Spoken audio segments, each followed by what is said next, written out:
Assalamualaikum warahmatullahi wabarakatuh. Baik, di sini kami akan berdiskusi terkait perencanaan tebal perkerasan jalan raya dengan dua metode. Di sini saya Salsabila akan membahas terkait dengan parameter metode analisa komponen tahun 1987 oleh buku Petunjuk Perencanaan Tebal Perkerasan Lentur Jalan Raya dengan metode analisa komponen yang diterbitkan oleh Yayasan Badan Penerbit PU. Saya Tria Puspitasari Kapiarso dengan NIM 412222090 akan membahas parameter perencanaan tebal perkerasan jalan raya dengan metode Bina Marga tahun 2017.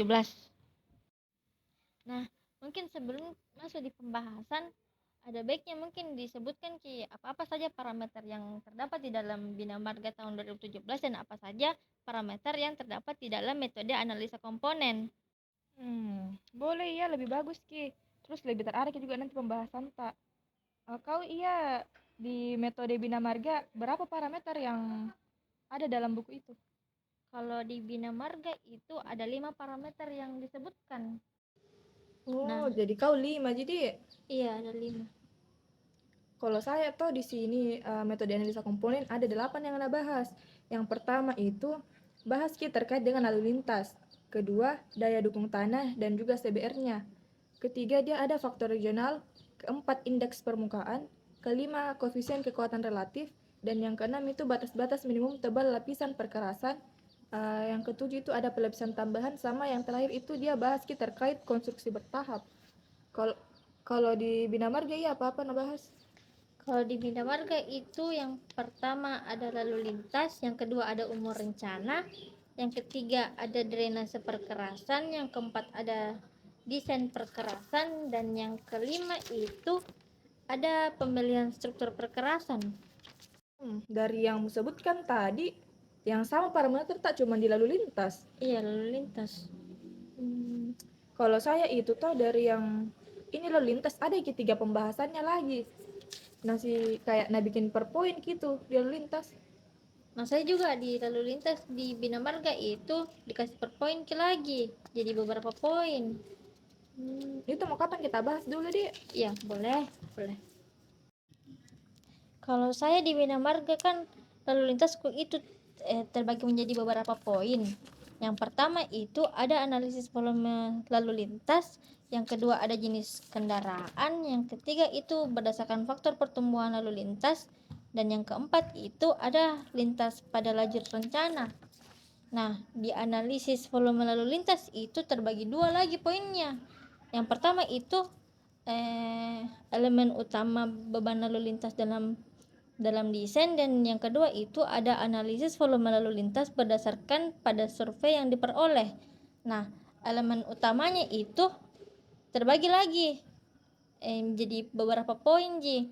Yang pertama itu beban kendaraan komersial, dan yang kedua itu volume lalu lintas yang dinyatakan dalam beban sumbu standar. Sedangkan yang di analisis volume lalu lintas itu terbagi menjadi beberapa poin lagi.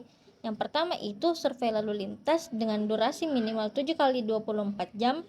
Yang kedua itu ada hasil-hasil survei lalu lintas sebelumnya, dan yang ketiga itu nilai perkiraan butir pada tabel 4.10 untuk jalan dengan lalu lintas rendah. Nah, penentuan volume lalu lintas pada jam sibuk juga serta lalu lintas harian rata-rata tahunan itu mengacu pada manual kapasitas jalan Indonesia. Nah, penentuan LHRT juga didasarkan dengan mempertimbangkan faktor K. Nah, di poin lalu lintas yang kedua itu jenis kendaraan. Nah, dinyatakan di dalam pedoman survei pencacahan lalu lintas, beban gandar kendaraan penumpang, data kendaraan ringan itu sampai sedang cukup kecil sehingga tidak berpotensi menimbulkan kerusakan struktural pada perkerasan. Hanya kendaraan niaga saja dengan jumlah roda 6 atau lebih yang diperhitungkan. Nah, selanjutnya itu poin ketiga pada lalu lintas itu ada faktor pertumbuhan lalu lintas. Nah, berdasarkan tabel 4.1 itu ada disebutkan rata-rata faktor laju pertumbuhan lalu lintas di Indonesia. Misal kayak yang pertama tuh ada arteri dan perkotaan itu rata-rata faktor laju pertumbuhan lalu lintasnya di Indonesia itu 4,75%. Kalau di kolektor rural itu ada 3,50%, sedangkan di jalan desa itu ada 1%.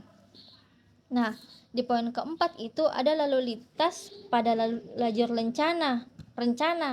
Nah, beban lalu lintas pada lajur rencana itu dinyatakan dalam kumulatif beban ganda standar atau yang disebut dengan ESA dengan memperhitungkan faktor distribusi arah atau DD-nya dan faktor distribusi lajur kendaraan niaganya.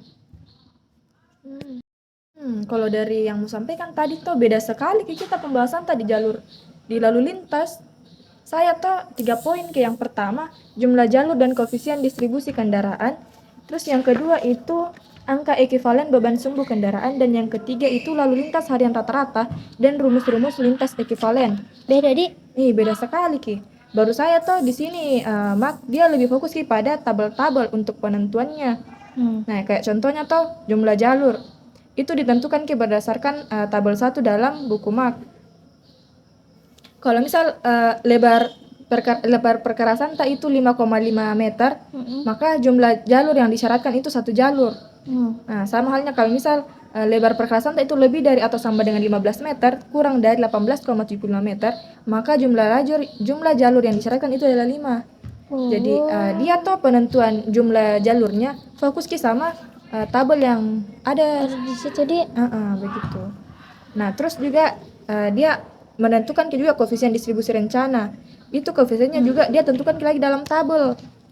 Nah, dari kan tadi dapat Miki jumlah jalur. Nah, dari jumlah jalur itu untuk dapat koefisien distribusi kendaraan itu dipakai. Nah, kan kendaraan terbagi lagi, ada kendaraan ringan, ada kendaraan berat. Di mana kendaraan ringan itu dia berat totalnya kurang dari 5 ton. Sedangkan kalau kendaraan berat itu dia kalau dia kendaraan berat, dia beratnya itu lebih dari 5 ton. Nah, misal toh jumlah lajurnya itu 2. Kalau di kendaraan ringan kan terbagi lagi, ada 1 arah, ada 2 arah. Iya. Nah, kalau misal 2 lajur, berarti koefisien distribusinya untuk 1 arah dia 0,6. Terus kalau 2 arah dia 0,5. Nah, kalau masuk di kendaraan berat, dia itu koefisiennya untuk 1 arah 0,7, terus kalau 2 arah dia 0,5. Jadi kita itu kalau di MAK untuk menentukan itu jumlah jalur sama koefisien distribusinya dia fokus pada tabel. Oh, jadi di tabel semua dilihat itu, Dik. Begitu. Terus kan tadi ada ku bilang yang kedua itu dia angka ekivalen beban sumbu kendaraan. Nah, untuk tentukan juga itu angka ekivalen, dia mengacu lagi pada tabel. Yang pertama itu harus ditahu itu beban sumbu. Bebannya itu dia ada 2 satuan, ada kilogram sama lb. Nah, untuk angka ekivalennya itu dia golongkan menjadi 2, ada sumbu tunggal, ada sumbu ganda. Misalnya beban sumbu tak itu 1000 kg. Nah, kita menentukan kita mau sumbu tunggal atau sumbu ganda. Kalau misal perencanaan tak sumbu tunggal, dia dapat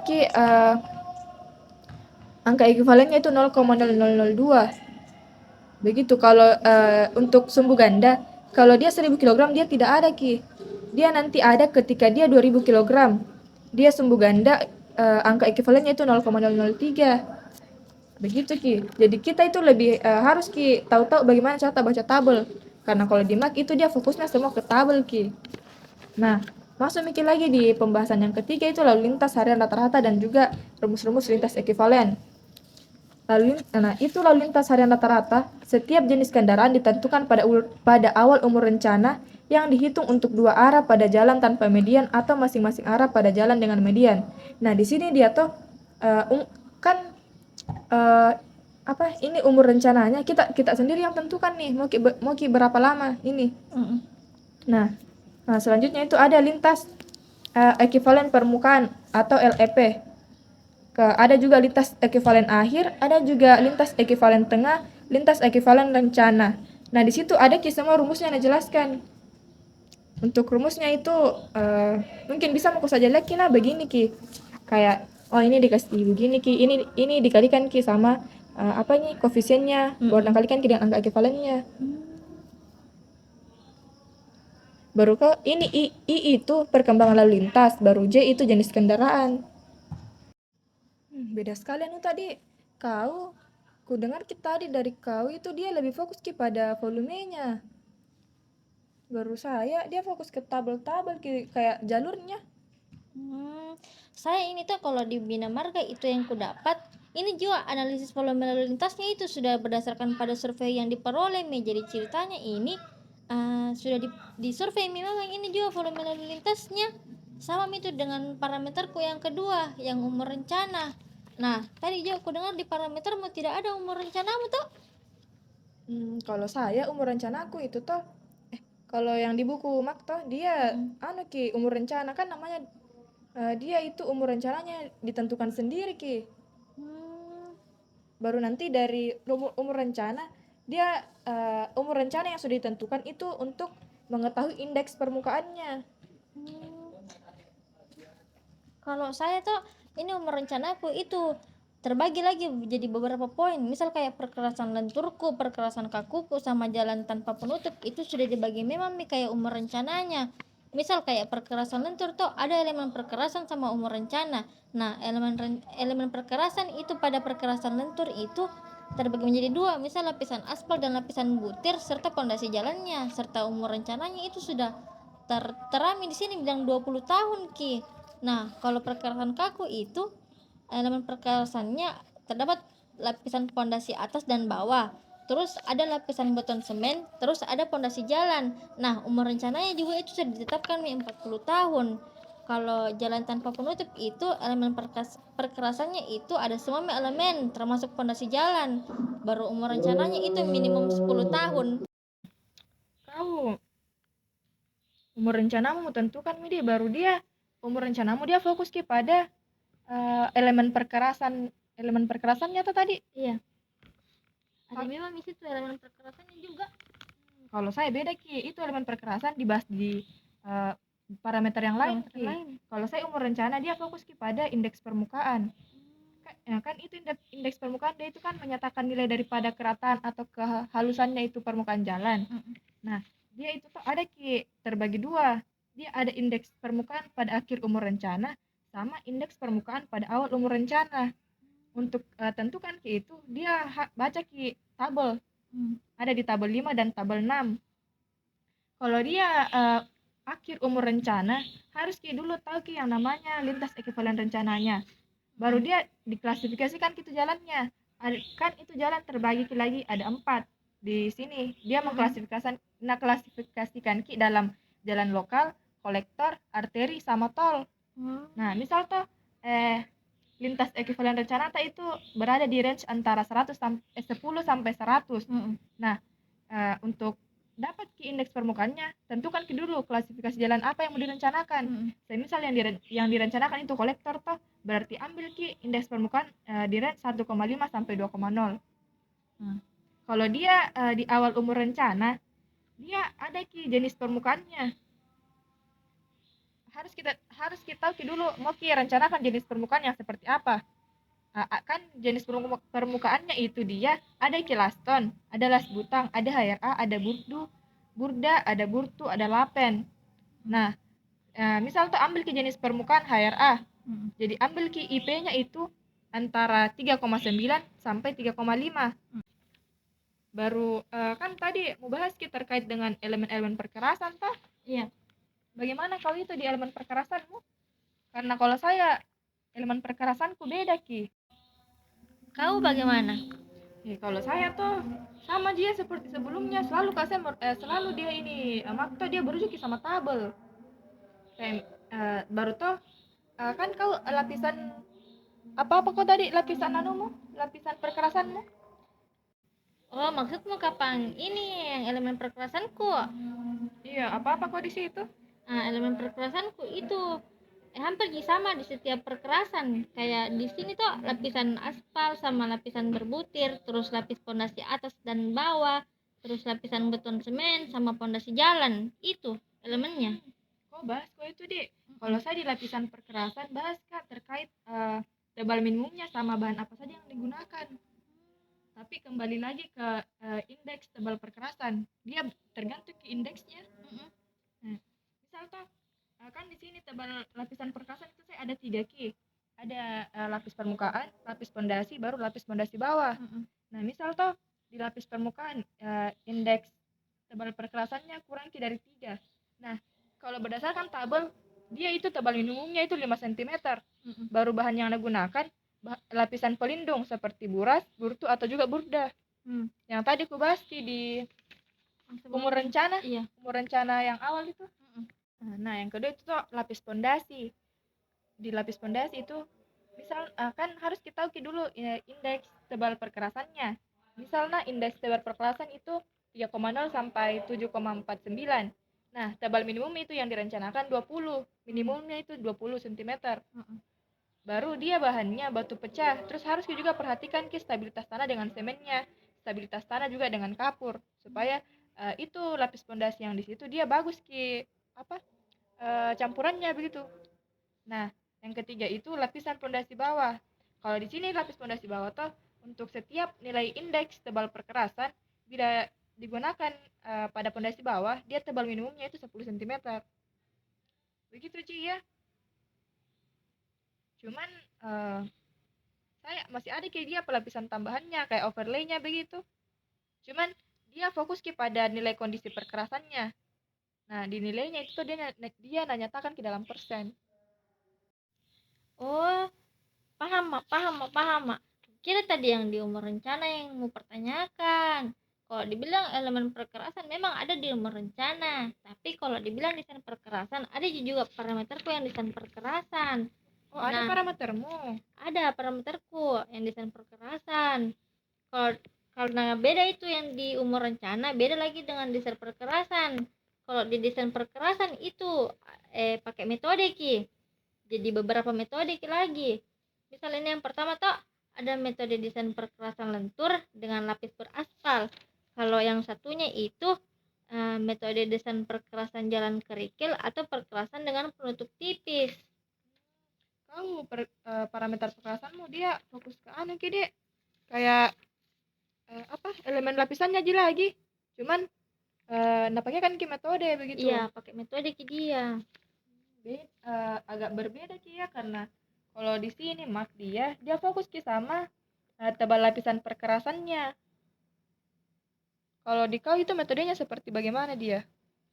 Misal ini metode desain perkerasan lentur dengan lapisan beraspal toh dia toh ada keunggulan utamanya.